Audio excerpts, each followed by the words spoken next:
I've started thinking about my day. A routine of minimal activity between naps.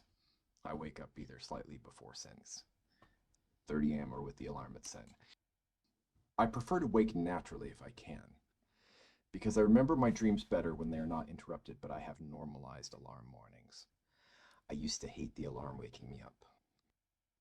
I get up and turn on the lights at 12 brightness, all white. This is an option with my smart light bulbs. I asked Google to play the radio. It's not quite a local station, but it is the same time zone, so the morning show is correctly timed. I miss my Toronto boom station, which I had grown to enjoy. Toronto has more money, so the talent is a bit better. This morning radio cast is adequate to keep my company for the short 15-minute prep before I'm dressed and out the door for the first task of the day. I'm out the door within a 5-minute range before or after 8 a.m. There is no defined rule of the time to feed the animals, but it helps me to keep that schedule. I let it lapse a little.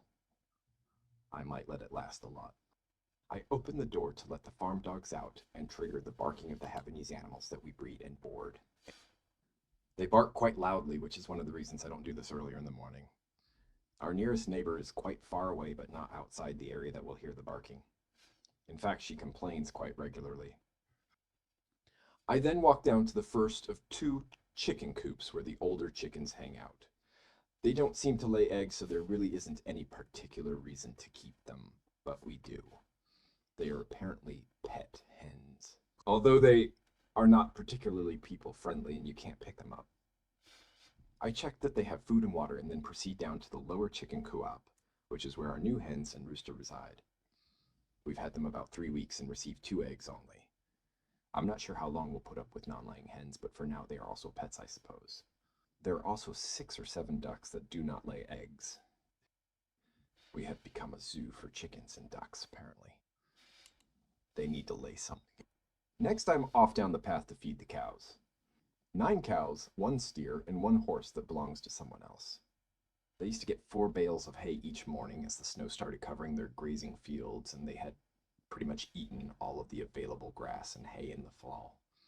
They rely on the bales now. Later in the afternoon, I go down and refill their water and give them more hay in different places. It's 2:30 p.m. now, and I think I might head down. Again, there is no specific time for the afternoon feeding. It all depends on when I wake up from my nap and when I feel like it. Today it feels like now is a good time. Then I come back inside and go back to sleep. Dinner's optional.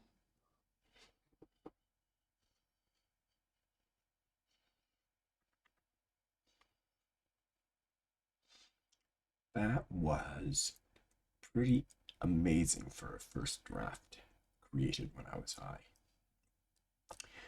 It is a possible, solvable way of making content. Ooh, shorts and clips. Now, if only I could keep this energy up for the next day, because that's where the problem is. It's always the next day, because nothing's there, no interaction, nothing to trigger me into continuing whatever we talked about last night.